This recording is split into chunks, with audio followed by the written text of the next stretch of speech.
بسم الله الرحمن الرحيم الحمد لله رب العالمين والصلاة والسلام على أشرف الأنبياء والمرسلين خاتم النبيين سيد الأولين والآخرين شفيع المذنبين وأبي القاسم محمد وآله الطيبين الطاهرين المعصومين المظلومين المنتجبين ولعنة الله على أعدائهم أجمعين. أما بعد فقد قال الله تعالى وتبارك في القرآن الحكيم بسم الله الرحمن الرحيم وكذلك جعلناكم أمة وسطا لتكونوا شهداء على الناس. صلوات علی محمد.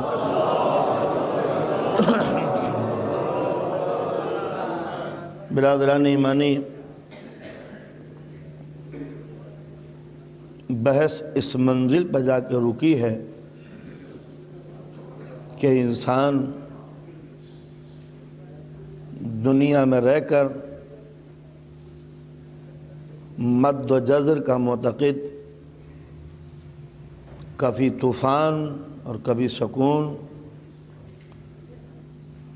شعور انسانی، انسان کا دماغ، انسان کے احساسات، اس کی وزڈم، اس کا مائنڈ، دو نقطوں کے درمیان مسلسل تگ و دو کی منزل میں ہے، افراط اور تفریط کو یہ اپنائے ہوئے ہے، ایکسٹریمزم اس کا شعار بن چکا ہے، مذہب سے باہر ہو یا مذہب کے اندر، میدان جنگ میں ہو یا میدان صلحوں میں، گھر میں ہو یا دکان میں، یہ معتدل اگر رہتا ہے تو دنیا میں سکون ہے، اور جہاں وہ مڈل پوائنٹ اس سے ہٹا یہاں انتشار ہے، ہنگامے ہیں، تشدد ہے، فتنہ و فساد ہے.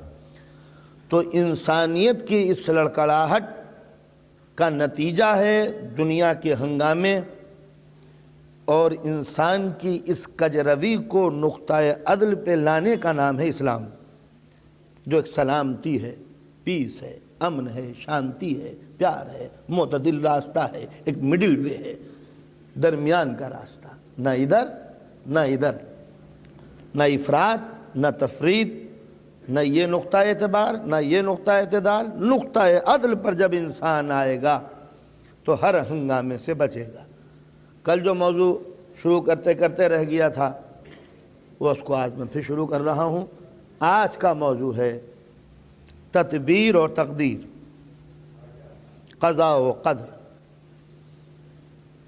میرے خیال سے جتنی تاریخ مذہب کی پرانی ہے اتنی ہی یہ بحث بھی پرانی ہے کہ تقدیر کیا ہے اور تدبیر کیا ہے، اور انسان انہی تدبیر اور تقدیر کے دو نقطوں کے اوپر ڈگمگاتا رہا. کبھی یہ تدبیر کے ہاتھوں بک گیا اور کبھی یہ تقدیر کے ہاتھوں کا اسیر بن گیا. کبھی ہر بات تقدیر کے بلبوتے پہ کی، کبھی ہر عمل تدبیر کے بلبوتے پہ کیا. تدبیر کیا ہے اور تقدیر کیا ہے اس کو میں اپنی زبان میں سمجھا دوں، آپ اس کو سوچتے رہیے گا، جو سمجھ میں نہ آئے بعد میں سمجھ لیجئے گا. اس لیے کہ یہ بحث اتنی پرانی ہے اور اتنی طویل ہے اور اتنی لیندی ہے کہ اس کو ایک مجلس میں قطعاً بیان نہیں کیا جا سکتا. ہمارے علماء کرام نے بہت ہی ضخیم اور موٹی موٹی کتابیں قضاء و قدر کے سلسلے میں لکھی ہیں. میں بہت ہی ہلکی لینگویج میں اس کو بیان کرنے کی کوشش کروں گا. ایک ہے مسئلہ تدبیر، ایکشن، عمل، ورک انسان کا. نظریہ یہاں یہ ہے کہ انسان اس دنیا میں آزاد ہے، جو چاہے کرے، فری ہے ہر کام کے لیے، کوئی اسے روکنے والا نہیں، کوئی اسے ٹوکنے والا نہیں. یہ خود مختار ہے، فری ہے، جو چاہے کرے. اس دنیا کے اندر کوئی طاقت، کوئی پاور، کوئی شکتی نہیں کہ جو انسان کے بڑھتے ہوئے قدموں کو روک دے اور انسان کے ارادوں میں دیوار بن جائے۔ اس میں دو اسکول ہیں۔ ایک اسکول یہ کہتا ہے کہ چونکہ کوئی سپر پاور، کوئی انرجی، کوئی گاڈ، کوئی خدا، کوئی طاقت نہیں ہے، انسان ایک طاقت ہے، لہٰذا یہ جو چاہے کرے۔ دنیا کے اندر کوئی سپر پاور نہیں کہ جو انسان کے ایکشن کو اپنے آرڈیننس سے روک دے۔ کلیئر؟ یعنی چونکہ کوئی سپر پاور نہیں، کوئی خدا نہیں، کوئی اللہ نہیں، کوئی گاڈ نہیں، لہٰذا انسان اس پوری کائنات میں آزاد ہے، جو چاہے کرے، اسے کوئی روک ٹوکنے والا نہیں ہے، لہٰذا انسان فری ہے، دنیا میں جو چاہے کرے، کوئی بھی نہیں جو اس کے دست قدرت کو پکڑ کے اس کے عمل کو روک سکے۔ جو چاہے کرو، you are free to do. یہ ایک سکول ہے، یعنی خدا نہیں ہے لہٰذا انسان آزاد ہے۔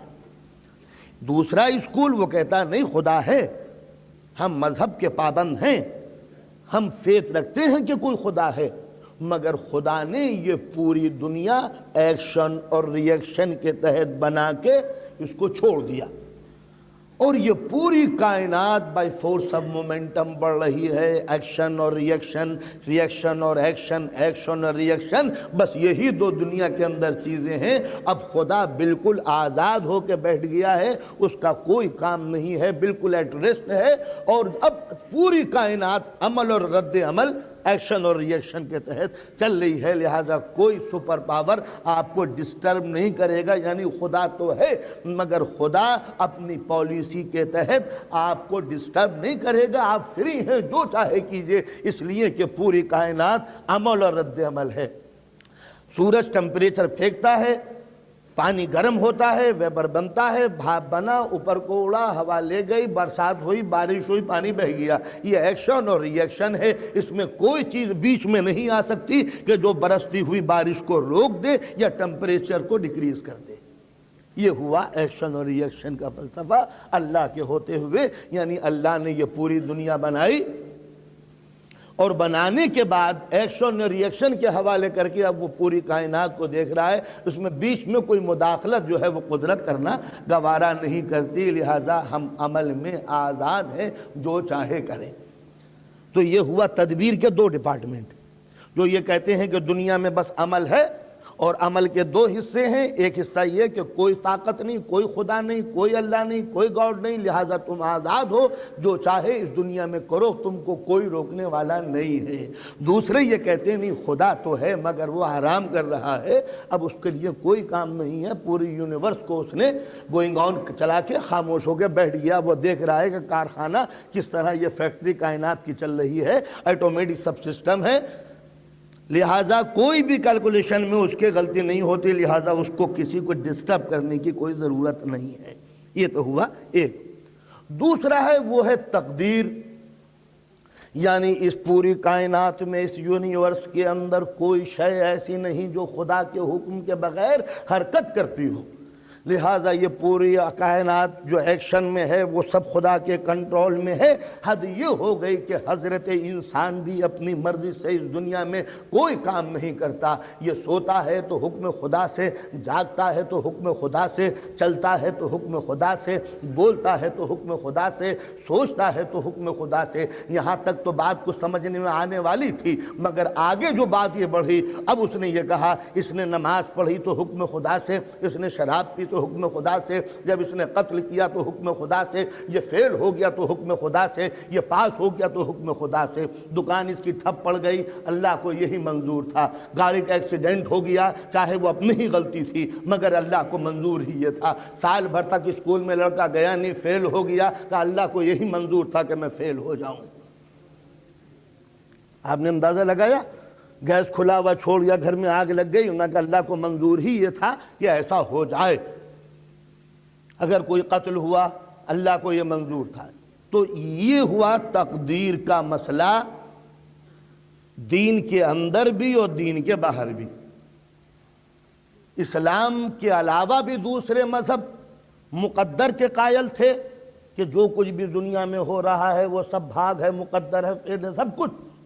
اور اسلام کے اندر بھی یہی فلسفہ آیا کہ بس جو کچھ بھی ہو رہا ہے وہ اللہ کر رہا ہے. شروع میں پبلک کو یہ بات بڑی اچھی معلوم ہوتی ہے کہ جو کچھ بھی ہو رہا ہے اللہ کے حکم سے تو ہو رہا ہے اور کیا ہے.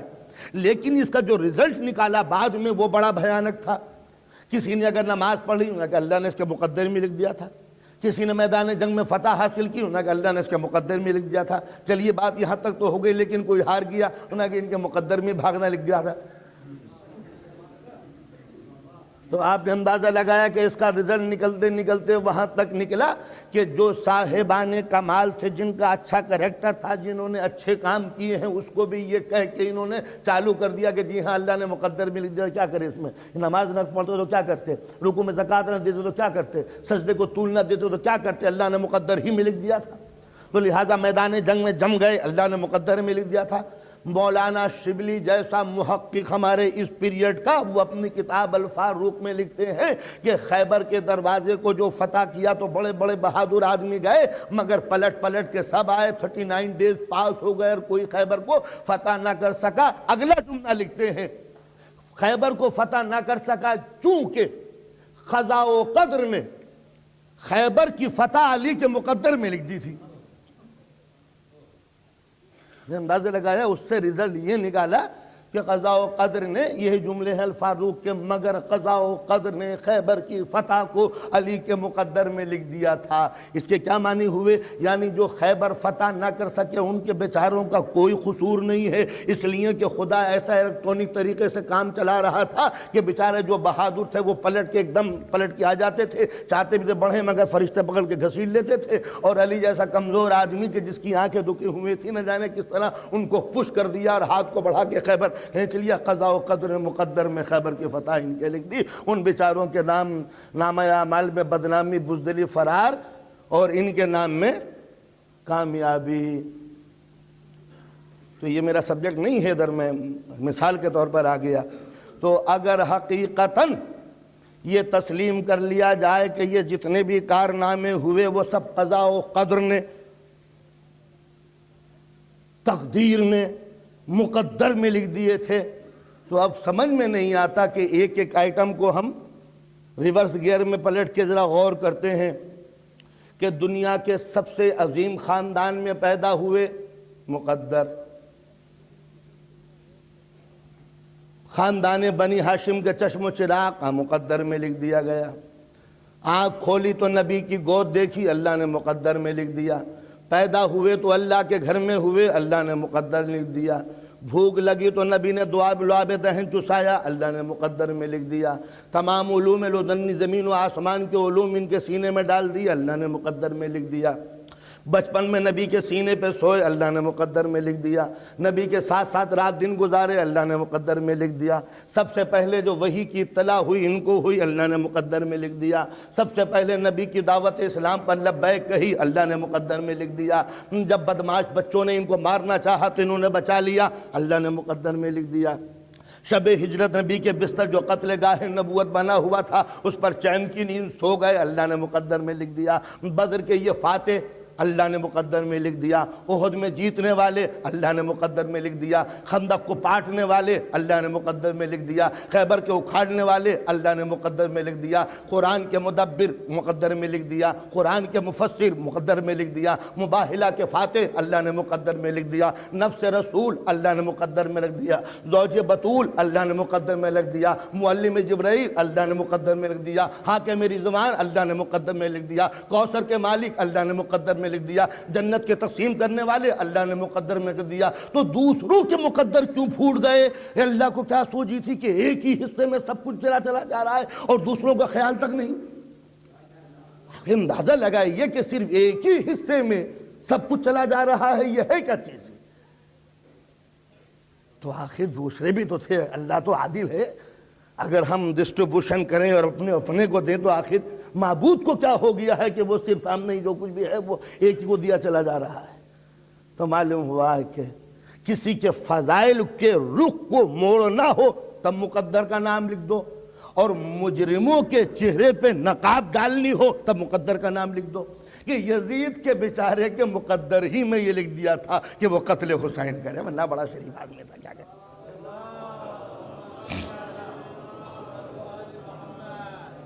تو جناب یہ ہوئے تدبیر اور تقدیر. تو میری تقریر یہاں تک آئی تھی، یہاں تک کہ تقدیر ایک شے، تدبیر ایک چیز. تدبیر ایکشن، عمل. اس عمل کے دو حصے ہیں. ایک وہ کہ جو یہ کہتے ہیں کوئی خدا نہیں لہٰذا تم آزاد ہو جو چاہے کرو. ایک وہ یہ کہتے ہیں کہ نہیں خدا تو ہے مگر اس پوری کائنات کو وہ بنا کے اب سو گیا ہے، آرام کر رہا ہے، لہٰذا وہ انسان کو ڈسٹرب نہیں کرتا، لہٰذا انسان آزاد ہے جو چاہے کرے. یہ ہوا تدبیر. تقدیر کیا ہے کہ ہم جو کچھ بھی کر رہے ہیں وہ مجبور ہیں، چاہے ہم اچھا کریں یا برا کریں وہ سب من جانب اللہ ہے. انسان مجبور محض ہے، وہ کچھ نہیں کر سکتا. وہاں یہاں ایک لفظ بولی جاتی ہے مجبور محض، اور وہاں لفظ بولی جاتی ہے مختار کل، یعنی سب کچھ ہول سول اس کے ہاتھ میں ہے، جو چاہے کرے. انسان مختار کل اور یہاں انسان مجبور محض، بس بیچارہ مجبور ہے، کچھ نہیں کر سکتا. جو چاہتے ہیں وہ کریں. چاہے وہ میر تقی میر کا وہ مشہور و معروف شعر، ناحق ہم مجبوروں پر یہ تہمت ہے مختاری کی، جو چاہتے ہیں سو آپ کیا، ہم کو ابس بدنام کیا. یہ ایک طنز ہے، ٹاؤنٹ ہے گویا اس نظریے پر کہ ناحق ہم مجبوروں پر یہ تہمت ہے مختاری کی، جو چاہتے ہیں آپ کیا، ہم کو ابس بدنام کیا. جو چاہ رہے ہیں آپ کر رہے ہیں اور بدنام کر رہے ہیں ہمیں کہ تم نے یہ شراب پی، تم نے قتل کر دیا، تم نے یہ گناہ کیا، تم نے وہ گناہ کیا. لہذا ناحق ہم مجبوروں پر یہ تہمت ہے مختاری کی، جو چاہتے ہیں سو آپ کیا، ہم کو ابس بدنام کیا. تو یہ ہوئے دو حصے. تو اب ظاہر ہے کہ یہ بھی ایکسٹریم ہے اسلام کے نزدیک اور یہ بھی ایکسٹریم ہے اسلام کے نزدیک. نہ اسلام میں یہ درست ہے اور نہ اسلام میں وہ درست ہے. ان دونوں کے درمیان ایک شے ہے جو اسلام کا نقطہ نظر ہے. صلوات پڑھیں محمد و آل محمد. تو اب آئیے سب سے پہلے یہ بات کہ کوئی طاقت نہیں ہے، کوئی پاور نہیں ہے، کوئی انرجی، کوئی خدا، کوئی اللہ، انسان اس دنیا میں آزاد ہے. یہ بحث بہت لمبی ہے کہ خدا ہے یا نہیں. لہٰذا اس کو اگر ہم بحث میں لے کے آئے تو موضوع اگرچہ موضوع رہے گا مگر ہٹا ہوا رہے گا. تو لہٰذا یہ آج کی تقریر سے یہ خارج کیا جاتا ہے کہ کوئی خدا نہیں مگر انسان آزاد ہے. تعجب کی بات یہ ہے کہ یہ تمام انسان کی خوبیاں، یہ تمام اس کا جمال و کمال، اور پھر انسان کا یہ عقیدہ کہ کوئی خدا نہیں ہے، اور پھر یہ بحث کہ خدا کو ماننے اور نہ ماننے کا فائدہ کیا ہے. یہ ساتھ ساتھ اس میں خدا مانتے ہیں کیا مل گیا آپ کو، ہم نہیں مانتے کیا بگڑ گیا ہمارا. تو صرف ایک جملہ اس کے اوپر اور آگے چلوں گا. سب سے پہلے یہ کہ خدا کو ماننے کا فائدہ ہماری ذات پر کیا ہوگا اور خدا کو نہ ماننے کا فائدہ ہماری ذات پر کیا ہوگا. آواز جو آ رہی ہے قولوا لا الہ الا اللہ فتفلحوا، کہو کہ خدا ایک ہے تاکہ تمہاری فلاح ہو جائے، اصلاح ہو جائے، تاکہ تمہاری بھلائی ہو جائے. یعنی انسان کی بھلائی اس وقت ہوگی کہ جب انسان کسی اللہ کا ماننے والا ہوگا، اور جب انسان خدا کے وجود کا انکار کر دے گا تب انسانیت کی فلاح و بہبود نہیں ہو سکتی. تو آئیے دو جملے اس کے اوپر کہ انسان کے اوپر کیوں ضروری ہے کہ وہ خدا کو مانے. بندہ پرور ایک چھوٹی سی مثال دے رہا ہوں. ایک ایسی کانفرنس کا تصور کیجئے جہاں تمام نیشن ایک جگہ اکٹھی ہو جائے، یو این او کا کوئی سینٹر، سارے انسان ایک جگہ جمع ہو کے بیٹھ جائیں اور ان کے دماغوں سے خدا کا تصور تھوڑی دیر کے نکال لیجئے.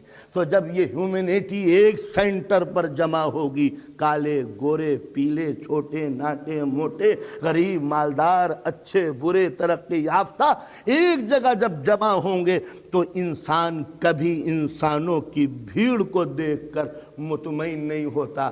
اسے تفریق چاہیے، اسے ڈویژن چاہیے، اسے انتشار چاہیے. ایک دنیا میں جب یہ تمام انسان جمع ہوئے تب اس نے پوری دنیا کو دیکھا کہ یہ ایسٹ اور ویسٹ والے سب ایک جگہ جمع ہیں. تو اس نے ایک چھوٹی سی چنگاری چھوڑی کہ میں الگ ہوں اور یہ سب الگ. کہا تم الگ کیسے ہو اور یہ الگ کیسے ہیں؟ کہا میرا تعلق ایسٹرن گروپ سے ہے اور یہ سب ویسٹرن گروپ کے ہیں۔ میں نے دیکھا کہ کوئی پورب کا آدمی کون سا ہے، مشرق کا آدمی کون سا ہے، تو اتنے مجمع میں اس ایک آدمی کو اپنا ہم خیال بنانے کے لیے میں نے ایک دوسرا سینٹر بنایا کہ میاں تم اور ہم تو مشرق کے رہنے والے ہیں، دنیا کے ایسٹرن گروپ کے رہنے والے ہیں، مشرق کے رہنے والے ہیں، لہٰذا ان مغرب والوں کو چھوڑو، ہم مشرق والے ایک طرف ہوئے جاتے ہیں۔ یعنی سب سے پہلے انسان نے ایک دیوار قائم کی، ڈویژن قائم کیا اپنے طرف کے جھکاؤ کے لیے کہ ہم ایسٹرن گروپ کے ہیں، تو انسان نے ایک راستہ بنایا، ایک لائن کھڑی کر دی، ڈویژن ہوا، باؤنڈری ہو گئی، تم مغرب کے ہو، ہم مشرق کے ہیں۔ اب مشرق میں آدمی سما کے آ گیا، یعنی اب یہ ڈکریز ہونے لگا، تنزل ہونے لگا، زوال ہونے لگا، گراوٹ ہونے لگی۔ پہلے پوری انسانیت تھی، مگر جب انسان نے ایک سرکل میں سب کو دیکھا تو ایک میں دیوار لگائی تفریق کی، ایک بیج بویا نفرت کا، ایک وادی کھو دیا دعوت کی، فتنہ بپا کیا غیر محبت کا۔ تم پورب والے، مشرق والے سب ایک طرف ہو جاؤ۔ اب مشرق کا گروپ یہ سب بیٹھ گیا، تو اب مشرق والے متحد ہونے چاہیے تھے، مگر انسان پھر گرا۔ اب یہ دیکھتا ہے کہ اس مشرق میں ایشیا والے کون سے ہیں، بھئی ایشین گروپ والے ہم ایک طرف ہیں، لہذا تم میٹنگ کے بعد مجھ سے مل لینا جو ایشیا کے رہنے والے ہیں۔ نتیجہ یہ ہوا کہ افریقن کو یہ احساس ہوا کہ یہ الگ ہیں، ہم الگ ہیں، تو اب اس ایسٹرن گروپ کے اندر ایک دیوار کھینچی گئی، ایشین الگ ہو گئے، افریقن الگ ہو گئے۔ ہم الگ میٹنگ کریں گے اپنی، ہم ان کے ساتھ نہیں بیٹھیں گے۔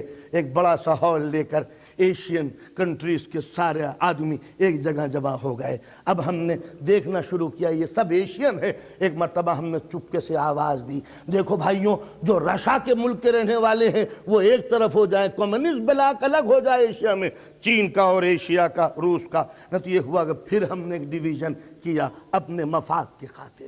جب وہ ایک طرف ہو گیا، رشن گروپ ایک طرف ہو گیا، کمیونسٹ گروپ، اب ایک مرتبہ آواز دی، بھائیوں ہم رشن ہیں، سب کمیونسٹ ہیں، سب کمیونسٹ کو بلیو کرتے ہیں، لہٰذا جو چائنا کے ماننے والے ہیں وہ ایک طرف ہو جائیں، جو رشیا کے ماننے والے ہیں ایک طرف ہو جائیں۔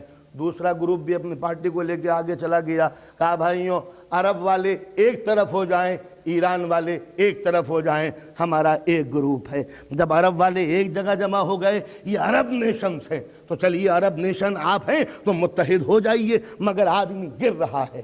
جب گر رہا ہے تو کسی ایک نقطے پوائنٹ پر رکے گا نہیں، گرتا چلا جائے گا۔ ہم سب عرب ہیں۔ جب عرب ہیں تو اب یہ کہا کویت والے سب الگ ہو جائیں، یمن والے الگ ہو جائیں، بحرین والے الگ ہو جائیں، سعودی عرب والے الگ ہو جائیں، عراق والے الگ ہو جائیں، مصر والے الگ ہو جائیں۔ آپ نے دیکھا انسان گرتا رہا، اور جب وہ کسی ایک شہر ملک کے اوپر آ گیا تو اب ملک کے اندر اس نے صوبے تلاش کرنے شروع کیے۔ صوبے کتنے ہیں؟ تو نیشنلزم ختم ہوا، اب پروونشلزم کو ابھار کے لینے لگا۔ بھائیوں ہمارے صوبے کے آدمی کون کون ہیں؟ یو پی والے سب ہاتھ اٹھا دیں، وہ سب ہمارے بھائی ہیں۔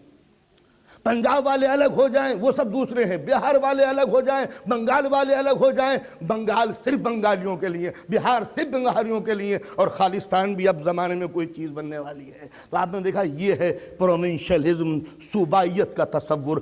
آدمی اسی صوبے پہ رک جاتا تو سارے ہنگامے چلیے صوبے میں ختم ہو جاتے، مگر صوبے میں بیٹھ کر یہ ضلعوں کو تلاش کرنے لگا، ہمارے ضلع کا آدمی کون سا ہے، وہاں بھی نہ رکا تو نیچے آیا، تحصیل کا آدمی کون سا ہے، اس کی جگہ پہ نہیں رکا تو اپنے شہر پہ آ کے رک گیا۔ میرے جو شہر کے ہیں وہ سب ہاتھ اٹھا دیں، وہ میرے سب بھائی ہیں، ان کی مجلس میں پہلے پڑھوں گا، بعد میں کسی اور شہر والوں کی۔ جب میرا شہر ہو گیا تو اب میں نے کہا میرا محلے والا کون سا ہے، وہ ہاتھ اٹھا دے، محلے کی منزل سے گرا۔ میرا خاندان والا کون سا ہے، خاندان پہ آ کے رکا۔ جب خاندان پہ آ گیا کہا میرے دادا کی اولاد والے کون سے ہیں، وہ ہاتھ اٹھا دیں۔ دادا پہ جب نہ رک سکا تو میں نے کہا میرے باپ کی اولاد والے کون سے ہیں، تو میں نے اپنے باپ کی اولاد کو الگ چھاٹا۔ گیا، اور جب باپ کی اولاد ایک گھر میں بیٹھ گئی تو اب میں نے کہا پہلے میں ہوں، بعد کو بھائی ہے، بعد کو بہن ہے، باپ بعد کو ہے، بیوی الگ ہے، پہلے میری ذات ہوگی۔ اور جب انسان اپنی ذات پر بھی آیا تو اپنے مفاد کو کھو دیا۔ آپ نے اندازہ لگایا انسانیت جب گری ہے تو کسی منزل پر رکتی ہوئی نظر نہیں آتی۔ یہ ہے انسانیت کا نقطہ زوال۔ لقد خلقنا الانسان فی احسن تقویم ثم رددناہ اسفل سافلین۔ انسان کو ہم نے بڑا اچھا بنایا تھا مگر کم وقت گرتا چلا گیا، اور وہاں جا کے رکا جہاں سے گرنے کی اب کوئی امید نہیں ہے، لاسٹ پوائنٹ کے اوپر۔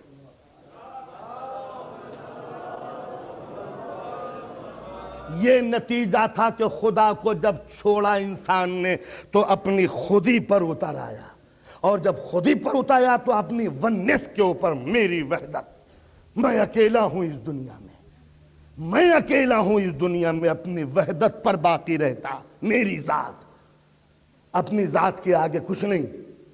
بیوی بھوکی مرے مرنے دو، اولاد پریشان ہو مرنے دو۔ انسان جب گرتا ہے تو اس منزل پر آ جاتا ہے کہ بیوی بھوکی ہے اور وہ کھا لیتا ہے، اولاد بھوکی ہے وہ کھا لیتا ہے۔ جب تک مذہب کا تصور باقی ہوتا ہے یہ کھلا کے خوش ہوتا ہے، اور جب مذہب کا تصور ختم کر دو تو یہ کھا کے خوش ہوتا ہے۔ آپ نے اندازہ لگایا ایک روٹی مانگی تھی اور سب نے روٹی دے دی۔ یہ کون کرتا ہے؟ جو خدا پہ یقین رکھتا ہو اور خود بیٹھ کے کھا لے بچوں کو نہ دے۔ یہ کون کرتا ہے؟ جس کی نگاہوں میں خدا نہ ہو۔ صلوات پڑھیں محمد علیہ۔ اور آپ کو اپنے وطن میں انڈیا پاکستان میں یہ مثالیں کم ملیں گی، یہاں بہت زیادہ ملیں گی۔ ایک مرتبہ جناب اصغر کاظمی صاحب کے ساتھ میں سفر کر رہا تھا، ٹرین میں اتفاق سے ایک جوڑا بیٹھا ہوا تھا، میاں بیوی۔ بیوی کو جو غصہ آیا، غصہ نہیں مطلب یہ بھوک لگی، انہوں نے اپنا پرس کھولا، ایک بڑا سا سینڈوچ نکالا اور چپکے سے کھانا شروع کر دیا۔ آدھا گھنٹے کے بعد شوہر کو بھی بیچارے کو بھوک لگی، بہت ہی دبلا پتلا سینڈوچ نکال کے اس نے وہ کھانا شروع کر دیا۔ مجھے ہنسی آ گئی، پہلی مرتبہ لندن میں آیا تھا، میں نے کہا یا اللہ یہ کیسے میاں بیوی ہیں کہ بیوی کو بھوک لگی اس نے کھا لیا، شوہر کو بھوک لگی اس نے کھا لیا۔ ہمیں جو ہنستا ہوا دیکھا انہوں نے پوچھا اصغر کاظمی صاحب سے کہ یہ چکر کیا ہے؟ تو مجھ سے پوچھا کیا؟ میں نے کہا آپ لوگ میاں بیوی بھی ہیں، شریک حیات بھی ہیں، مگر شریک طعام نہیں ہے، کیا بات ہے؟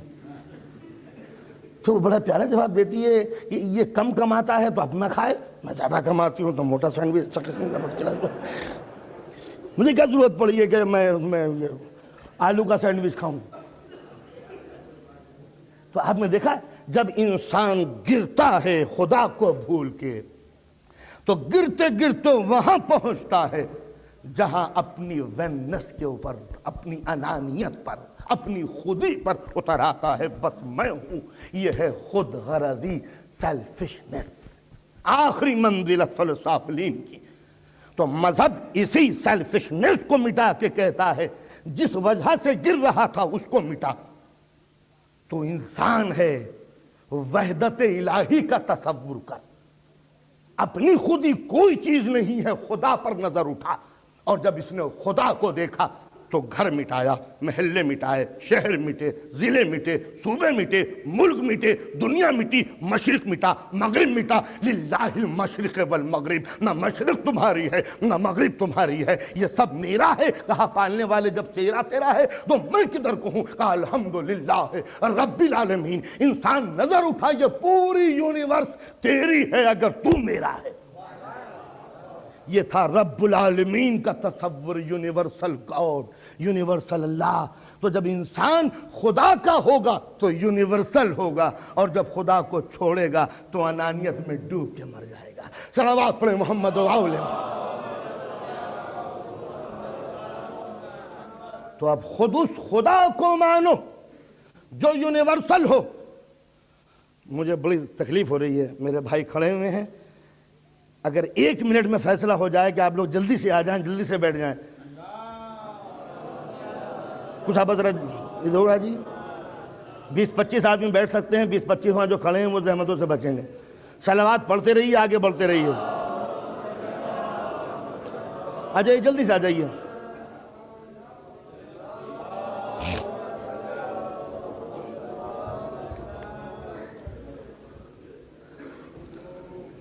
آپ لوگ ذرا کس کیے، ذرا ہل کے مت بیٹھ جایا کیجئے، وہ لوگ کھڑے ہیں۔ ہماری تو بحث ہی یہی ہے کہ خود ہی کو چھوڑیے، خدائی کو لے کے چلیے۔ صلوات پڑھیں محمد و آل محمد۔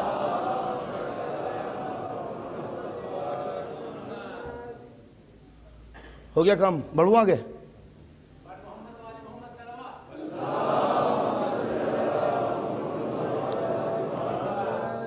تو بندہ پرور، سب سے پہلے میں نے عرض کیا تھا کہ انسان نے خدا کے وجود کا انکار کر کے کہا کہ ہم آزاد ہیں، جو چاہے کریں اس دنیا میں، جو چاہے کریں اس دنیا میں۔ صادق آل محمد کے سامنے اللہ کا ذکر کہ آیا کہ خدا نہیں ہے، ایک منکر نے آ کے کہا مولا کوئی خدا نہیں ہے، کوئی معبود نہیں ہے، بلا وجہ مسلمان اللہ اللہ اللہ کیے جاتے ہیں۔ نہ امام نے کچھ بحث کی، کہا بھائی یہ بتا کہ تو کہاں سے آیا ہے؟ کہا بحرین کے علاقے کا رہنے والا ہوں۔ کیا کرتا ہے؟ کہا سیلر ہوں، کشتی چلاتا ہوں۔ نہ خدا ہوں؟ کہا کشتی چلاتا ہے؟ کہ ہاں۔ کبھی کبھی ایسا بھی ہوا کہ کشتی سمندر میں چلی گئی ہے؟ انہوں نے کہا کبھی ایسا بھی ہوا ہے کہ رات کی تاریکی میں تیری کشتی بھنور میں پھنس گئی ہو، اسٹارم آ گیا ہو، طوفان؟ کہا کبھی ایسے بھی ہوا ہے کہ بادبان چپو ٹوٹ گئے ہوں، ساتھی بچھڑ گئے ہوں، کشتی ہو اور تو ہو، طوفان ہو، رات ہو، بھیانک ہو، موت ہو، تصور ہو، خوف ہو، ہراس ہو؟ کہا ہاں ایسا ہوتا ہے، ساتھی مر گئے، بادبان ٹوٹ گئے، چپو ٹوٹ گئے، کشتی بیکار ہو گئی، ساتھی بچھڑ گئے، اندھیرا ہے، میں ہوں، طوفان ہے، موجیں ہیں، بھنور ہے، مصیبت ہے، خوف ہے۔ کہا یہ بتا اس خوف کے پہلو میں کبھی کبھی یہ تصور ابھرا ہے کہ ایک طاقت ہے چاہے تو وہ بچا سکتی ہے؟ کہا دل کو ٹٹول ڈھونڈ، اسی طوفان میں، اسی خوف کے سمندر میں ایک سکون کا جزیرہ ابھرے گا کہ ایک طاقت اب بھی ہے جو چاہے تو بچا لے۔ کہا مولا ایسا تو ہوتا ہے، کبھی کبھی دل سے آواز نکلتی ہے کہ اب کوئی بچانے والا نہیں ہے، مگر ہے کوئی۔ کہا وہی خدا ہے، وہی ہمارا خدا ہے جو تیرے شعور شکستہ کو سکون کا سلیقہ سکھا دے۔ جب امیدیں ٹوٹ جائیں اور کوئی امید بندھا دے، جب ہم نوا کوئی نہ ہو اور آواز ہم نوائی نکلے، جب دوست بچھڑ جائیں اور کہیں سے نصرت کا تصور ابھرے، جب مایوسیوں کی دلدل ہو اور کسی کے تیقن کی رسی ہاتھ میں آ جائے، جب بند ٹوٹ چکے ہوں اور کوئی رفیق نہ ہو، تو دل میں ایک آس رہتی ہے کہ ڈوبتے کو اب بھی تنکے کا سہارا ہے۔ یہ ہے ہمارا خدا، اور جب وہ خدا ہے تو وہ بیکار نہیں ہے، اس نے عمل اور رد عمل ضرور پیدا کیا ہے، اس خدا نے ایکشن اور ری ایکشن کو ضرور کریٹ کیا ہے، مگر وہ خدا خود مختار ہے، اس نے مجھے بھی خود مختاری دی ہے، اس لیے کہ اگر وہ خود مختار نہ بناتا تو دوزخ و جنت کس کے لیے بناتا؟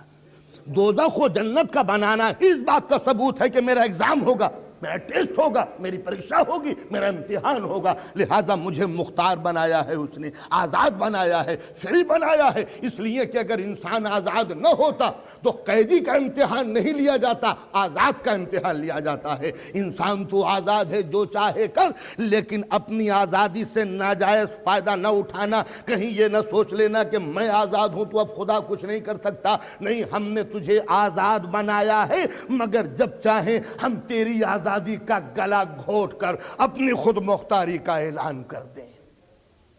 یہ ہے مذہب کا تصور۔ انسان ہم نے تجھے آزاد بنایا ہے، اس لیے کہ اگر آزاد نہ بناتے تو یہ کہتا کہ مقید سے، قیدی سے جو اریسٹڈ ہو اس کو امتحان کیسا؟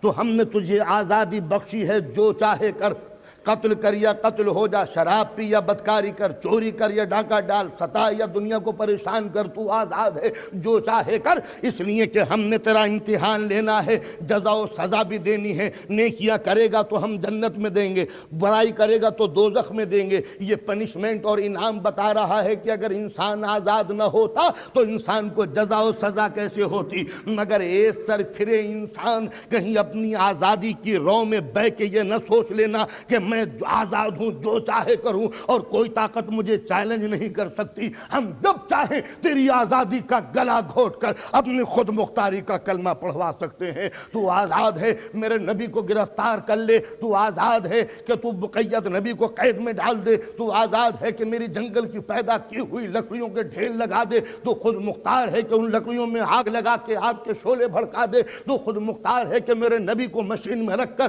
آگ کی طرف پھینک دے. مگر کیا خود مختار ہے کہ تو جلا بھی دے؟ اب تک ہماری قدرت قاہرہ دیکھتے تماشا دیکھتے رہی کہ تو کیا کیا کر سکتا ہے. تو نے سب کچھ کیا، تو نے خلیل خدا کو گرفتار کر کے آگ کے بھڑکتے ہوئے شعلوں میں ڈال دیا. بس تیری آخری طاقت یہی ہے نا. بس جہاں تیری طاقت دم توڑتی ہے وہیں سے ہماری طاقت کی ابتدا ہوتی ہے.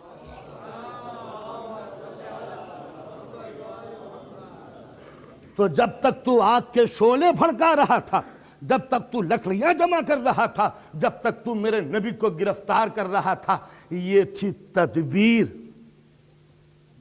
تیرا عمل، تیرا ایکشن. اور جب بھڑکتے ہوئے شعلے پھول بن گئے تو یہ ہے تقدیر جس کو تو روک نہیں سکتا. تو اسلام نہ ادھر ہے نہ ادھر، نہ تنہا تدبیر کا قائل ہے نہ تنہا تقدیر کا قائل. تقدیر بھی ہے، تدبیر بھی ہے. عمل کرو مگر اپنے عمل پہ نازا نہ ہونا. قدرت جب چاہے تمہارے گیئر کو چینج کر کے عمل کی گاڑی کو ادھر سے ادھر لے جائے گی، تم دیکھتے رہ جاؤ گے. ٹھیک ہے تمہارا کام عمل کرنے کا ہے، لیکن عمل کا رزلٹ تمہارے ہاتھوں میں نہیں ہے، وہ ہمارے ہاتھوں میں. عمل تم کرو، نتیجہ ہمارے ہاتھوں میں. تمہارے ہر عمل کو بیکار کر دیں یہ ہمیں اختیار ہے، عمل کا اچھا رزلٹ دے دیں یہ بھی ہمارا اختیار ہے. اسی لیے شریعت نے کہا ہے عمل تم کرو، اچھے رزلٹ کی دعا ہم سے مانگو. حضرت علی علیہ السلام نہج البلاغہ میں فرماتے ہیں اپنے بیٹے سے محمد حنفیہ سے کہ محمد حنفیہ میدان قتال میں اتر جاؤ، میدان جنگ تمہارے سامنے ہے. یہ دشمن کا ٹڈی دل لشکر، یہ ٹھاٹے مارتے ہوئے ظلم کی دیواریں، یہ لاکھوں کا انسانوں کا یہ جھرمٹ، ان پر حملہ کر دو. دیکھو دانت پہ دانت جمع رہے، دل میں کوئی کمزوری نہ آئے، بازوں میں خوف کا احساس پیدا نہ ہو.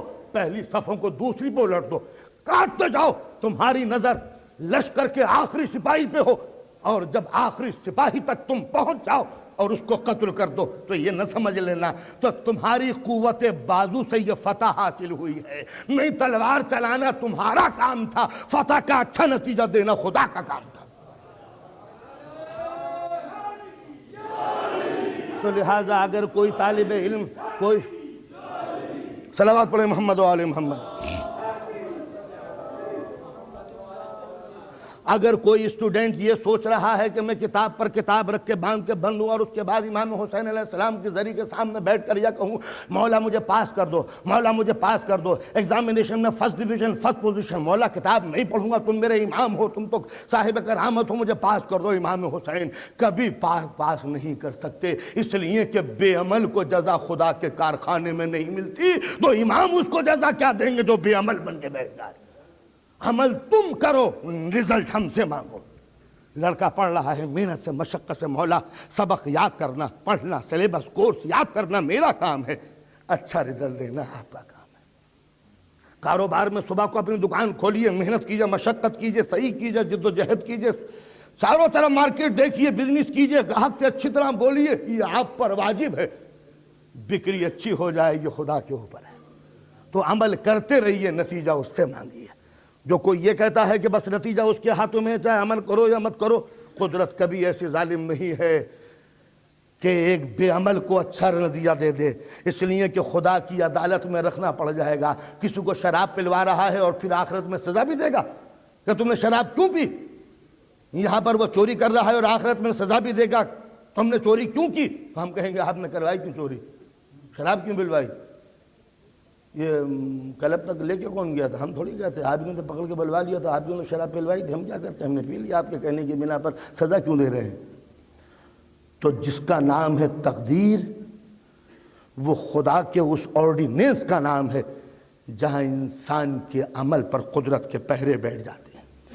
قدرت ہر وقت تقدیر کا حکم نہیں سناتی، قدرت تو تقدیر جب لے کے آتی ہے جب خود انسان خدا کے وجود کا انکار کر دے، لہذا قدرت اپنی طاقت کو منوانے کے لیے تقدیر کا حکم لگا دیتی ہے۔ مولا کائنات فرماتے ہیں عرفت ربی بفسق العزائم، جب ارادے میرے ٹوٹ گئے، جب میری پلاننگ بکھر گئی، جب میرے منصوبے فیل ہو گئے، تو مجھے پتا چلا کہ کوئی سپر پاور ہے جو میرے ایکشن کو کنٹرول کر رہا ہے۔ اندازہ لگایا؟ مولا کائنات نے عجیب و غریب فقرہ کہا تھا کہ عرفت ربی بفسق العزائم، میں نے خدا کو پہچانا اپنے ارادوں کے ٹوٹنے کی بنا پر۔ جب میری پلاننگ فیل ہو گئی، بہت ہی آسان سا کام تھا، 2 اور 2 4 4 8 8 16 فوراً ہو جاتا، مگر 2 اور 2 4 کہا تھا جو 3 پہ گاڑی رک گئی۔ بس جہاں میرے منصوبے فیل ہو جائیں، سمجھ لو کوئی سپر پاور ہے جو میری طاقت کے آگے سد راہ بن کر میری مجبوری کا اعلان کر کے اپنی قہریت کا اعلان کر دیتا ہے کہ انسان تو ہر حال میں مجبور ہے اور ہر حال میں خود مختار ہوں۔ میں نے جو تجھ کو آزادی دی ہے صرف اس لیے تاکہ تیرا عمل آزاد ہو جائے اور تو آخرت میں جزا و سزا، انعام اور سزا کے راستوں سے گزر سکے۔ اگر تو دنیا میں فری نہ ہو تو پھر میں سزا کس کو دوں گا، جزا کس کو دوں گا؟ دنیا میں اگر تو آزاد نہ ہوتا تو پھر قرآن کس کے لیے اتارتا؟ اگر تو فری نہ ہوتا تو پھر رسول کس کے لیے بھیجتا؟ رسول کا تو کام ہی ہدایت کا ہے، جو جکڑا ہوا ہو اس سے ہدایت کی کیا امید ہے؟ تو آزاد تھا، جو چاہے کر، چاہے قتل کر دے، چاہے کوئی نیکی کام کر لے، چاہے شراب پی لے، چاہے مسجد کی طرف چلا جا۔ ایک یہ منزل ہے، ایک یہ منزل ہے۔ اب بتائے کون کہ شراب پینا حرام ہے؟ یہ سمجھائے کون کہ نماز پڑھنا واجب ہے؟ اس کے لیے ضرورت تھی کہ کوئی رسول آتا، کوئی قانون لے کے آتا۔ مگر سوال یہ ہے کہ اس جسم کے اندر وہ کون سی چیز ہے کہ جو قرآن کو سمجھ لیتی، جو نبی کو ووٹ دے دیتی اور اس کو پسند کر لیتی؟ تو قدرت نے اس نبی کی زبان کو سمجھنے کے لیے شعور پیدا کیا، عقل پیدا کی، وزڈم پیدا کی، دماغ پیدا کیا۔ یہ دماغ نبی کو پہچانتا ہے، یہ شعور قرآن کو سمجھتا ہے۔ جب نبی کہتا ہے کہ برائی سے بچو تو دماغ کہتا ہے واقعاً برائی سے بچنا چاہیے۔ تو یہ 2 آوازیں جب مل جاتی ہیں تب انسان مسلمان بنتا ہے۔ جب نبی کے کہنے پر انسان عمل کرنے لگے اور دماغ فیصلہ کر دے تب یہ ہے انسان۔ تو انسان کو آزادی دی گئی، فریڈم اس کو بخشی گئی تاکہ یہ اچھے اور برے کام کر سکے۔ تو یہ ہے تدبیر اور یہ ہے تقدیر۔ تو نہ ہم تنہا تدبیر کے قائل ہیں اور نہ تنہا تقدیر کے قائل ہیں۔ بلاغت الحسین میں امام حسین علیہ السلام سے یہی مسئلہ پوچھا گیا تھا، مولا کیا ہم آزاد ہیں یا مقید ہیں؟ کیا خدا کے حکم میں جکڑے ہوئے ہیں یا بالکل آزاد ہیں جو چاہے کریں؟ تو آپ نے فرمایا تھا کہ نقطۃ بین النقطتین، 2 نقطوں کو درمیان میں انسان، ایک نقطہ ہے مڈل پوائنٹ پر، یعنی آزاد ہے مگر جب چاہے قدرت اس کی آزادی کو چھین لیتی ہے۔ یہ ہے انسان۔ تو جیسا انسان کرے گا ویسا بھگتے گا۔ یہ ہے عمل کی منزل۔ اگر عمل ضروری نہ ہوتا تو کبھی معصوم کو نماز پڑھنے کی ضرورت نہ تھی۔ معصوم کو کیا ضرورت تھی کہ وہ عمل کی منزل سے گزرے؟ وہ تو آلریڈی معصوم ہے، قدرت نے بھیجا ہی ہے اسے۔ مگر وہ خود دنیا کو بتا رہا ہے کہ جب عمل کی ضرورت مجھ کو بھی ہے تو تم بے عمل کیسے بن سکتے ہو؟ یعنی خدا کا بھیجا ہوا رسول اور خدا کا بھیجا ہوا معصوم زیادہ مستحق تھا اس بات کا جو یہ کہہ دیتے ہاں میں بد جنت دیکھ کے آیا ہوں، نماز میں خود جانتا ہوں اچھی طرح۔ تو جب معصوم کے لیے ضروری تھا کہ وہ خود نماز پڑھے تو معصوم کے ماننے والے کے لیے پھر کیسے ممکن ہے جو کہے کہ بے نمازی ہو جائے؟ تو معصوم نے اسی دن کے لیے نماز پڑھ کے بتایا تھا کہ میری قوم بے نمازی نہ ہو، عمل کی طرف قدم بڑھانا۔ صرف میرا نام لے کے یا حسین کہہ کے کوئی حسین کا حق ادا نہیں کر سکتا، جس طرح امام حسین یا اللہ کہہ کے اللہ کا حق ادا نہیں کر سکتے تھے۔ نماز پڑھی، نہ کہتے تھے ہاں اللہ کو میں بہت چاہتا ہوں کہ نماز میں کہ مجھ کی کیا ضرورت ہے، آلریڈی جانتا ہی ہوں کہ نماز ایسی ہے۔ لیکن اپنے خوف الہی کا ذکر کر کے معصوموں نے بتا دیا، فضہ دوڑی ہوئی آئی ہیں معصومہ کے پاس، غضب ہو گیا بیوی غضب ہو گیا، رو رہی ہے فضہ، جسم میں راشا ہے۔ جناب معصومہ، جناب فاطمہ تو زہرا پوچھتی ہیں فضہ کیا ہوا؟ بی بی علی مرتضیٰ کا انتقال ہو گیا، میرے امام کی شہادت ہو گئی مسجد میں۔ کہا کیسے پتا چلا؟ کہا میں مسجد میں کھڑی ہوئی تھی، امام نماز پڑھنے کے لیے گئے، ایک مرتبہ جسم میں راشا پیدا ہوا، نیچے گر گئے، میں آگے بڑھی، نبضوں پہ ہاتھ رکھی، پتا چلا کہ نبضیں ڈوب گئی ہیں۔ یہ سننا تھا کہ جناب سیدہ مسکرائی، فضہ تو نے پہلی مرتبہ علی کی یہ کیفیت دیکھی ہے؟ ہر نماز کے وقت علی مرتضیٰ کی یہی کیفیت ہوتی ہے، خوف الہی سے اس طرح کانپتے ہیں کہ جیسے ابھی دم نکل جائے گا۔ امام محمد باقر علیہ السلام نے جناب سید سجاد سے امام زین العابدین کے سجدوں کو دیکھ کر یہ فرمایا کہ بابا آپ اتنی عبادت کرتے ہیں، اتنی عبادت کرتے ہیں کہ دنیا میں مجھے کوئی عبادت گزار آپ سے بڑھ کر نظر نہیں آیا۔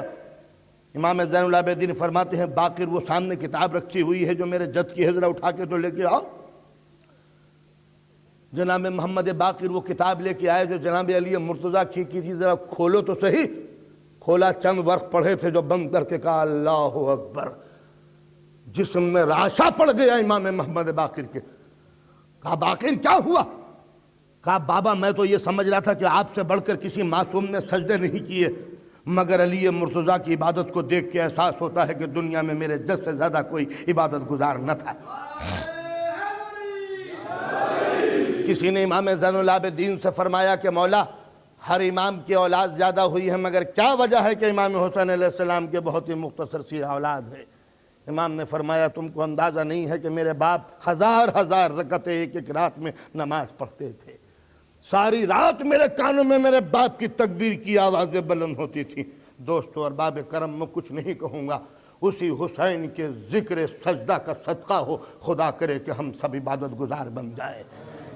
سمجھے اس لیے کہ اس سے بڑھ کر اہل بیت کے دل کو دکھانے والی کوئی چیز نہیں ہے۔ اللہ کی قسم کھا کے کہہ رہا ہوں منبر پر، خنجر اتنا دکھ نہیں پہنچاتا، تیر اتنی تکلیف نہیں پہنچاتا معصوموں کو، زہر نے اہل بیت کا دل اتنا نہیں برمایا جتنی میری بدعمالی سے اہل بیت کو تکلیف ہوتی ہے۔ 3 دن کی پیاس اہل بیت برداشت کر سکتے ہیں، 3 دن کی بھوک اہل بیت برداشت کر سکتے ہیں، جسم پر خنجر و شمشیر و سینہ برداشت کر سکتے ہیں، مگر ایک دوست بے نمازی ہو اس کو معصوم برداشت نہیں کر سکتے۔ امام جعفر صادق فرماتے ہیں شیعوں، اے میرے دوستوں، اے میرے چاہنے والوں، روز محشر ہمارے لیے باعث عزت بننا، باعث ذلت نہ بننا کہ ہم یہ کہتے ہوئے شرمائیں کہ یہ ہمارے دوست۔ اندازہ لگایا کہ ایک وقت وہ تھا کہ یہ قوم، اہل بیت کی چاہنے والی قوم، اپنے سجدوں کی بنا پر پہچانی جاتی تھی، سجدوں کی بنا پر پہچانی جاتی تھی۔ عجیب و غریب واقعہ، ابن زیاد کا ایک جاسوس آیا ہے کوفے میں، اس جاسوس کا کام یہ تھا کہ یہ پتہ لگائے کہ جناب مسلم کہاں۔ جناب مسلم کی گرفتاری کے لیے ابن زیاد کا جاسوس آیا ہے، مسجد میں جا کے رک گیا، نماز پڑھ رہا ہے، روزے رکھ رہا ہے، ساری رات تلاوت کر رہا ہے، صبح کو نماز، دوپہر کو نماز، رات کو نماز، ہر وقت نماز۔ اتنے سجدے، اتنی عبادت، اتنی ریاضت، اتنی گریہ وزاری، اتنا قیام و رکوع سجود کیا کہ مسجد کے کونے میں ایک بیٹھا ہوا عبادت گزار چونک کے دیکھتا ہے کہ یہ مسجد کوفہ میں نمازی کون سا آیا ہے۔ ایک عجیب و غریب واقعہ، پوچھا کہ بھائی تم کون ہو، ادھر آؤ، معلوم ہوتا پردیسی ہو۔ کہاں پردیسی ہوں؟ کہا میں تم سے پوچھنا چاہتا ہوں کہ جناب ہانی کہاں ہے۔ اس جاسوس نے سوال کیا کہ میں تم سے پوچھنا چاہتا ہوں کہ جناب ہانی کہاں ہے۔ کہا یہ بتاؤ کہ تم نے مجھ سے ہی جناب ہانی کا پتہ کیوں پوچھا؟ کہا جناب ہانی کا پتہ تم سے کیوں پوچھا؟ تم مجھ سے ہی پوچھنا چاہتے ہو کہ میں نے تم سے کیوں پوچھا؟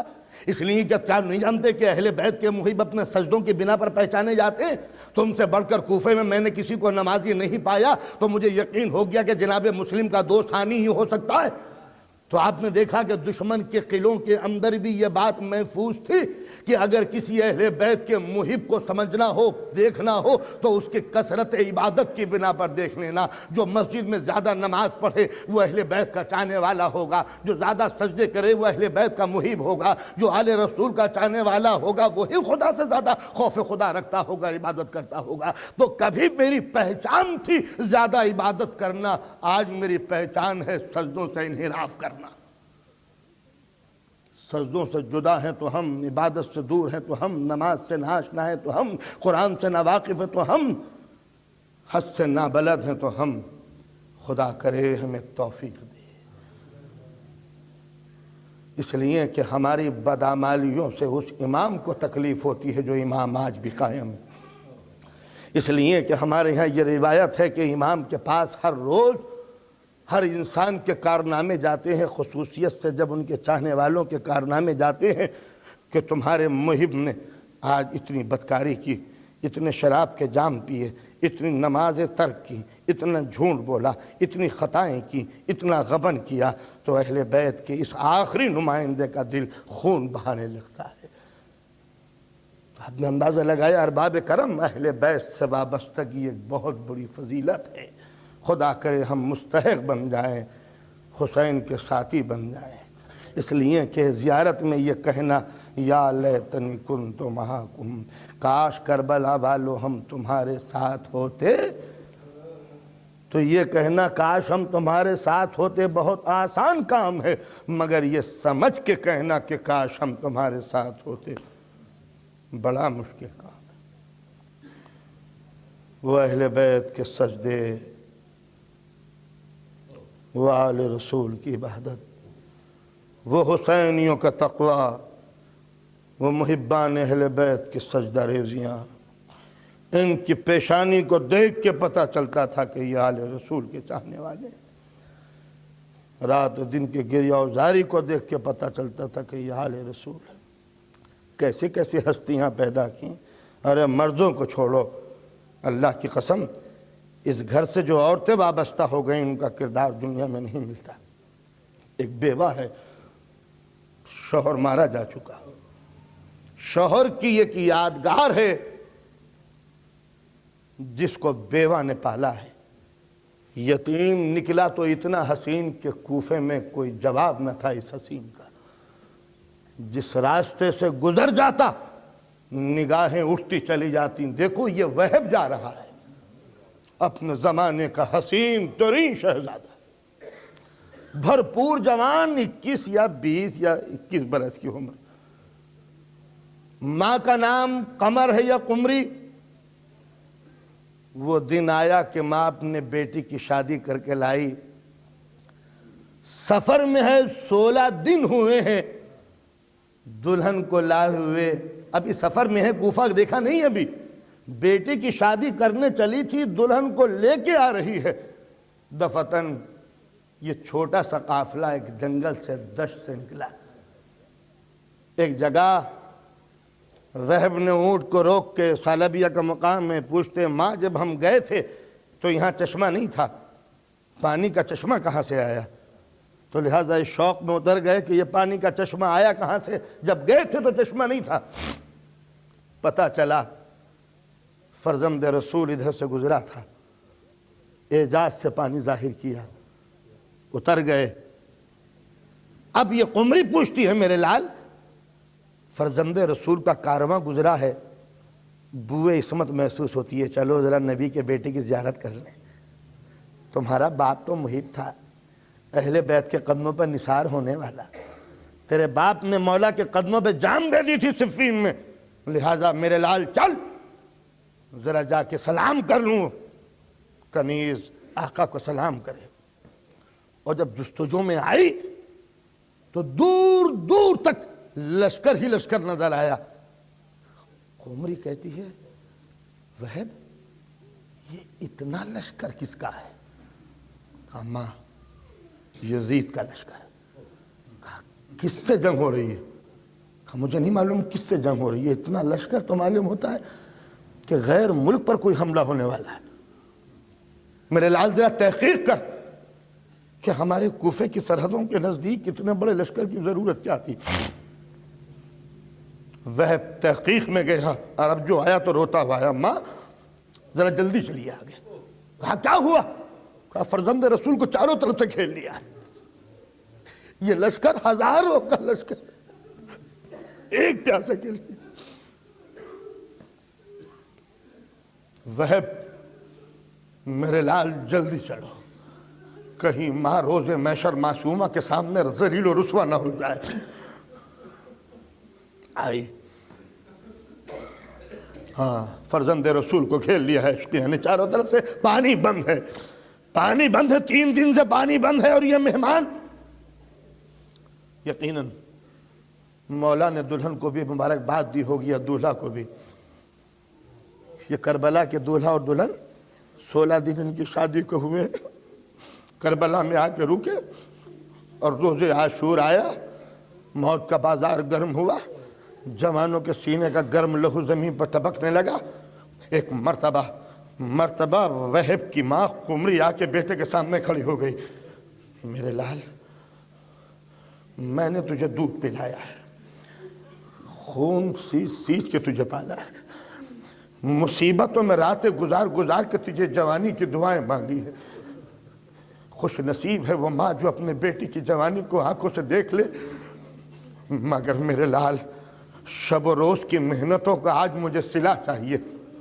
وہ من دودھ جو خون تیری رگوں میں ہے آج وہ لہو چاہیے، وہ ممتا جو تجھ پر لٹائی ہے آج اس کا مجھے بدلہ چاہیے۔ وہب کیا وہ لہو دے گا جو میں نے دودھ کی شکل میں تجھے دیا ہے؟ کہا ماں کہنا کیا چاہتی ہو؟ کہا نبی زادے کے قدموں پہ تیرا دم نکلے، بس یہ چاہتی ہوں۔ کہا ماں تو اس میں کون سے تعجب کی بات ہے، جس کا باپ علی کے قدموں پہ جان دے چکا ہو، شہید باپ کا بیٹا کیا اتنا بزدل ہے کہ حسین کو تنہا چھوڑ دے؟ کہا میرے لال تو جا میدان جنگ میں چلا جا۔ کہا ذرا میں اپنی شریک حیات سے مل لوں۔ جب یہ سنا تو ماں بیٹھ گئی، چہرے کا رنگ بدلنے لگا۔ ماں تم گھبرا کیوں رہی ہو؟ کہا میرے لال جوان تباہ ہوتا ہے تو عورت کے بہکانے میں مجھے ڈر ہے کہ کہیں میری محنتیں برباد نہ ہو جائے، کہیں ایسا نہ ہو کہ کمزور عورت تجھے مرنے سے روک دے۔ میرا دل ڈوب رہا کہ کہیں بیوی کے کہنے میں آ کر تم موت سے ڈرنے لگے۔ اب عجیب تذبذب میں ہے، ایک طرف شریک حیات عروس نو، ایک طرف ماں کا فرمان۔ وہب نے محسوس کیا کہ جیسے میں ہار رہا ہوں، ماں میں اپنی بیوی سے مل کے آتا ہوں، مگر یہ بھی ڈر ہے وہب کو کہیں بیوی روک نہ دے، کہیں وہ اندیشے سچ نہ ہو، کہیں ایسا نہ ہو کہ عورت کے فریب میں آ کر میں راہ حق سے ہٹ جاؤں۔ آیا تو کیا دیکھا کہ بیوی شریک حیات دلہن سر جھکائے بیٹھی۔ کہا صاحب جانتے ہو کہ کیا ہونے والا ہے؟ ایک مرتبہ اس نے نظر اٹھائی، وہب ایک بات دل میں آئی ہے اور لبوں پر رک رہی ہے، میری سمجھ میں نہیں آتا کہ میں کیا کروں کیا کہوں، مگر میرا دم گھٹ رہا ہے۔ کہا کہو تو صحیح۔ کہا وہب ہماری شادی کو زیادہ دن نہیں ہوئے، میں نہیں جانتی تمہارا کیا عقیدہ ہے، کیا مذہب ہے، کیا اصول ہے، مگر وہب میرا مولا اگر شہید ہو گیا تو میں زندہ نہیں رہوں گی۔ میں تم سے کیسے کہوں کہ تم اپنی جان میرے مولا کے قدموں پہ نثار کر دو۔ جب بیوی کے یہ جملے سنے تو ایک مرتبہ مبارکباد دی، میری ماں نے تم سے ملنے کے لیے بھیجا تھا اس لیے کہ میں شہید ہونے کے لیے جا رہا ہوں۔ کہا وہب تم جا رہے ہو میرے مولا کے قدموں پہ نثار ہونے کے لیے؟ کہا تم نے امام سے اجازت لے لی؟ کہا میں اجازت لینے کے لیے جا رہا ہوں۔ کہا وہب تنہا نہیں جانے دوں گی، تنہا نہیں جانے دوں گی، چلو ہم دونوں امام کے پاس چلتے ہیں، مجھے ایک سوال کرنا ہے امام سے، مجھے امام سے سوال کرنا ہے، اگر میرے سوال کا جواب ملا تب جانے دوں گی ورنہ روک دوں گی۔ وہ پریشان ہے، بیوی نے شوہر کا ہاتھ پکڑا، امام کے سامنے گئے، اللہ اللہ تیرا ایمان میرے ماں باپ قربان ہو جائیں اے عروس کربلا۔ ایک مرتبہ مولا کے سامنے جا کے یہ دلہن کھڑی ہو گئی، مولا آپ کو معلوم ہے کہ میرا شوہر جان دینے کے لیے جا رہا ہے، اور آپ کو یہ بھی معلوم ہے کہ یہ شہید ہوئے بغیر پلٹ کے نہیں آئے گا، مجھے معلوم ہے کہ یہ خون میں غسل کرے گا، مگر مجھے مولا یہ بھی معلوم ہے کہ یہ ادھر شہید ہوا ادھر جنت میں جائے گا، ادھر جنت میں جائے گا، جنت کی بہاریں اسے گھسیٹ لیں گی۔ مولا آج میں اس لیے لائی ہوں کہ وہب سے وعدہ دلوائیے کہ جب تک میں شریک نہ ہو جاؤں یہ جنت میں داخل نہیں ہوگا، مجھے چھوڑے گا نہیں جنت میں، مجھے بھولے گا نہیں، اس لیے میں اپنا سہاگ قربان کر رہی ہوں کہ وہ مجھے جنت میں بھولے گا نہیں۔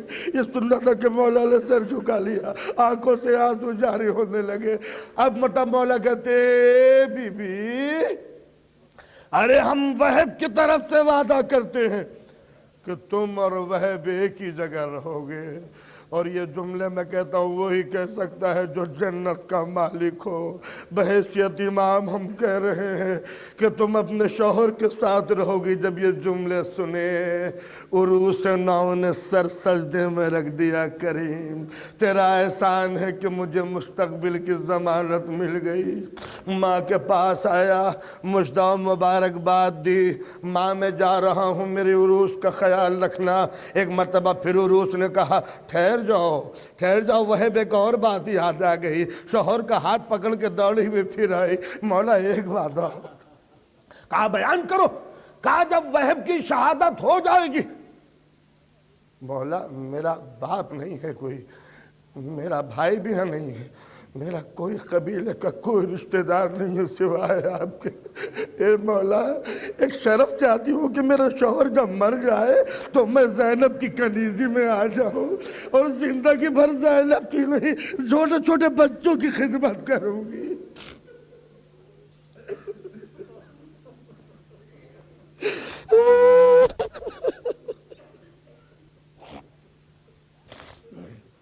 مولا زندگی بھر زینب کی خدمت کرنے کا شرف ملے، مولا چپ ہو گئے۔ ہاں تم ہمارے ہی ساتھ رہو گی بی بی، اب وہب کو اجازت دو۔ وہب گئے، جنگ کری، پہلے ہی حملے میں 40 سواروں کو قتل کیا، داد شجاعت دیا، فوج بھاگنے لگی، کوفے کے سورما پیچھے ہٹنے لگے، میدان صاف ہوا۔ ایک مرتبہ وہب نے رجز خوانی شروع کی، ارے میں اہل بیت کا غلام ہوں، کوئی ہے جو میرے سامنے آئے؟ اور جب کوئی نہ آیا تو ایک مرتبہ مسکراتا ہوا مقتل سے پلٹا، ماں کے سامنے گیا، بیوہ ماں یتیم بچے کی جرات کو دیکھ رہی ہے، پسینے میں ڈوبا ہوا جوانی کا نمونہ ماں کے سامنے آیا۔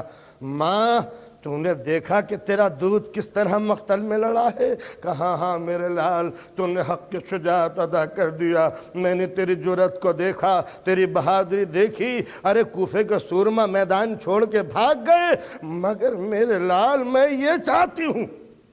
کہا ماں بیان کیجئے کیا چاہتی ہیں؟ کہا میرے لال میں جب تک مطمئن نہیں ہو سکتی جب تک تیرے سینے سے ابلتا ہوا لہو نہ دیکھ لوں۔ ماں تو جب خوش ہوگی جب کوئی مجھے مبارکباد دے، قمری تیرا لال مارا گیا، میرا دودھ جب شہادت کی منزل پہ پہنچے گا تب خوش ہوں گی۔ کہا ماں میں جب پلٹوں گا جب تجھ کو سرخرو دیکھوں۔ یہ کئی مرتبہ کہا ماں اجازت ہو تو عروس سے مل لوں۔ کہا میرے لال مجھے اندیشہ ہے کہ کہیں شہادت میں دیر نہ ہو جائے۔ یہ کہہ کے ایک مرتبہ خیمے میں گیا، عروس سے ملاقات کی، وصیتیں کی، مبارکباد دی۔ چلتے چلتے پھر عروس نے ہاتھ پکڑا، وہب وعدہ یاد ہے؟ جنت میں نہیں جانے دوں گی جب تک کہ ساتھ نہ لے لو۔ کہا وعدہ یاد ہے۔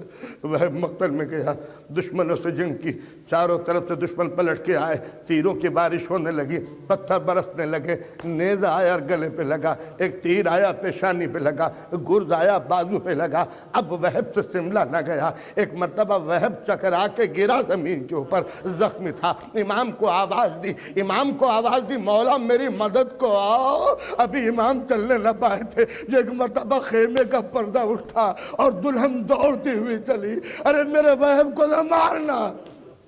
ارے میرا شریک حیات کو نہ قتل کرنا، یہ کہہ کے ایک مرتبہ وہب کے اوپر جا کے گری، خون میں نہایا ہوا وہب تم اکیلے جا رہے ہو۔